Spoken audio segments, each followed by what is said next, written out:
Hello, brothers and sisters. Welcome to the Afri Talk podcast, where we come together to discuss, learn from one another, and share our experiences as Africans in the diaspora. And my name is Jackie. Thank you for watching the previous episode. If you've not had the chance, I'll put a link in the description box. And also thank you to my new subscribers. Welcome to the tribe. So in today's episode, I want to talk about growing up without parents. So when I moved here to the Netherlands, I didn't grow up with my parents. I had to grow up with family. But before, when I was living in Africa, I had my parents, both parents in the same house. And I don't know, I would like to say here, in my experience, like I said it earlier, I said it earlier many times. Like, people who know me know I always hammer on this topic. It is so important to live with your own children, like, unless maybe like you are sick or something and you just can't take off your kids. That's like maybe like an exception and all that, but it's really important to live with your own kids. Like, it was so hard for me to live without my parents because I grew up with both parents in a house. We slept in the same house, we woke up in the same house, I saw them all the time. And then all of a sudden you come to a whole different, not even another land, another country, a whole different continent, like from black to white, like a whole different continent, totally different environment, different everything. And then I had to, experience that without my parents. It was really tough. There were days that I felt like I was an orphan because and those times there was no WhatsApp and stuff like that. You had to like buy a recharge card and and call them, and it was not often that I didn't speak to them, or I didn't speak to which English I didn't speak or spoke to them that often. I didn't speak to them often. I think that's the right one. I don't know. Anyways, your English teacher is not my English teacher. It was actually very hard, like really being alone, sort of. Of course, I had family here, but you still kind of feel alone because your safe place or your safer surrounding is, with the people you actually really know, which are your parents. And I keep saying this. I think I've said it so many times. It's very, very important to live with your own children, unless maybe like you are sick, you are very sick or something like that, and they have to leave, you have to send your kids away.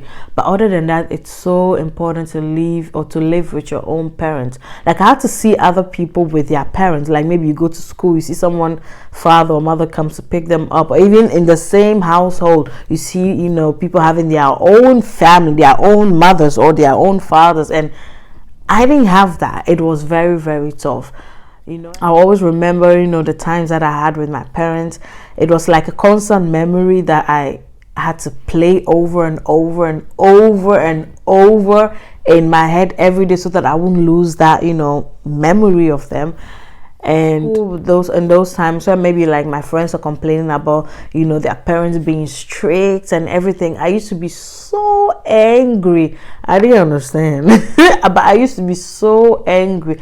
I used to really just lash out to them, and I'm like, yo, you have the opportunity to be with your parents. No matter what they do, at least they are there. They are in your life. Me that I don't have one uncle. Me that my own is somewhere, like you have to cross the sea, like not small sea, there maybe the seas before you can reach them.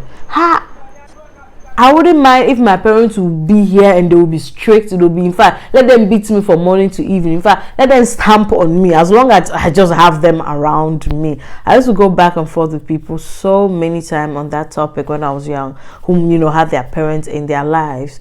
It was very difficult. I mean, obviously, with the whole, sending your children to a family member who's well doing or better doing, who can maybe like train your child in school or help your child have a better future, or help your child have I don't know, like, this whole thing that, a lot of, I'll say Africans, like, because I'm African, that, maybe like you live in the village and you send your child to maybe like a family member in the city so your child can go to school and maybe have a better opportunity to get a job later in the future, right?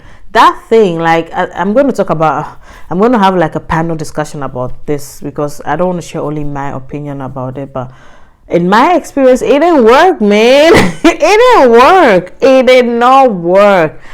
It did not work. I felt like I was an orphan day in and day out. Like, obviously my parents were not dead, they were much alive, they're still alive, but it's like you don't see them, you don't speak to them often. You speak to them like maybe once in a long, once a while, and the conversations like maybe two saying how are you and take care of yourself and respect everybody, okay, bye bye, that kind of conversation. And it's only like once in a while.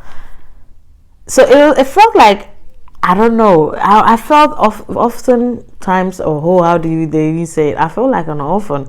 I felt like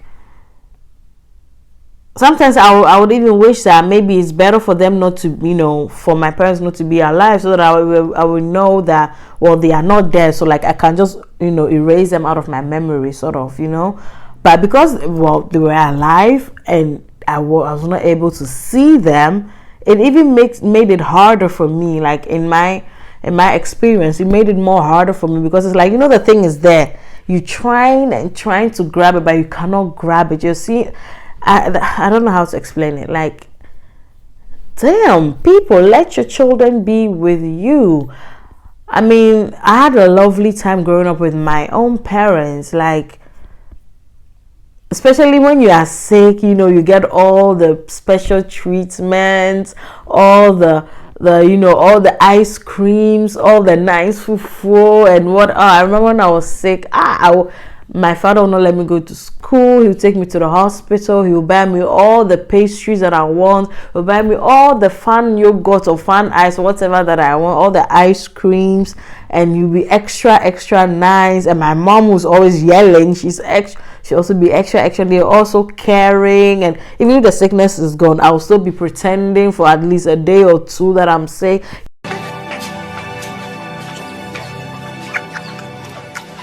That kind of cozy, them caring, you care for your own child more, right? Like that kind of like love that, you can't get from anywhere. Those are really cherished moments. I really cherish those memories so much, and then all of a sudden, how, you have to leave that kind of safe haven, you leave that zone and then move to a whole different place with a whole different people.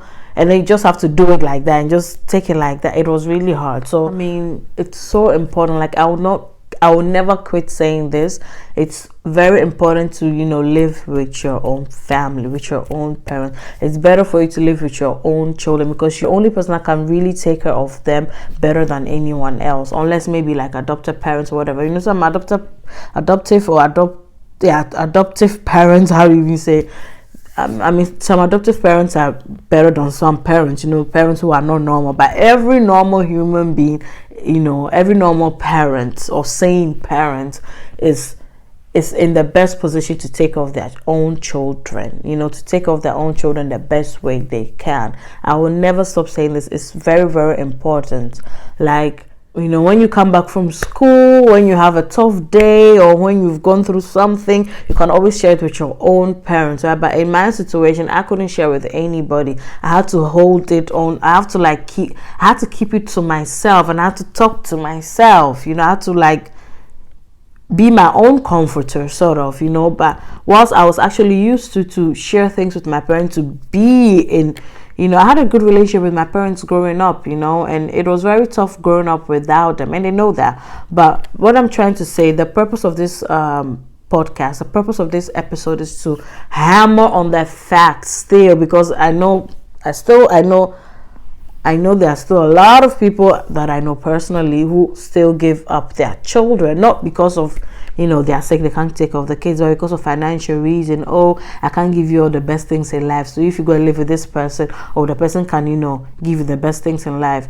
Is that better? I don't know, but maybe this is going to be controversial, but is it better to send your children off for a better future, to stay with someone else, than taking care of them yourself, giving them the love, the teachings, the things that you think as a parent that is best suited for your children?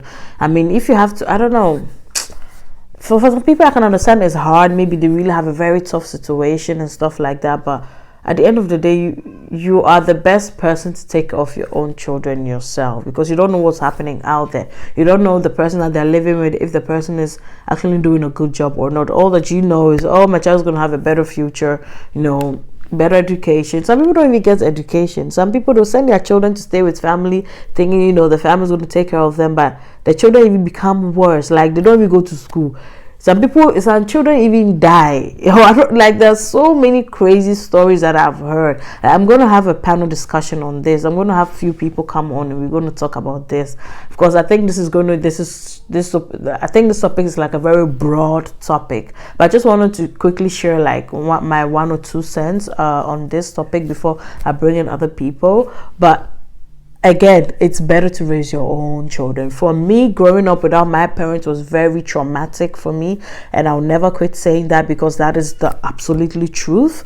That's how I felt. It was very, very traumatic. I felt like I was an orphan. I felt that, you know, maybe, you know, in the beginning I didn't really understand. I felt that maybe my parents didn't want me, so they just sent me away because they didn't love me enough. I was not good enough for them. Of course, I understood like the reason, you know, Europe is better than Africa, whatever you have to go to, you know. The reason was more like, you know, I'll come here, you know, get a better education and maybe better work and have a better future for myself and all that, blah blah blah, really, and all that, like.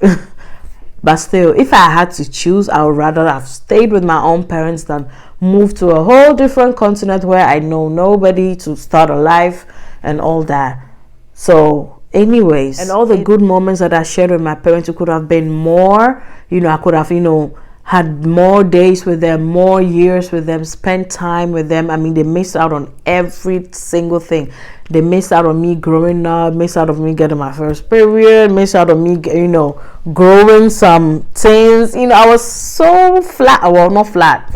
Like, I didn't have anything before I came here. I didn't have, like, my front and back. I didn't have my whatever, periods, education, a whole, whatever. Like, they missed out on every single thing. They missed out on my first, you know, they missed out on my graduation. Like, they missed so many things. And I think as a parent, because now I'm a parent, and I think I will never ever ever trade being a mother to my child for anything else, for my child having a better future with someone. I will never trade it, because that's my child, that's my responsibility, and I don't want to miss my child's life, because children grow so fast.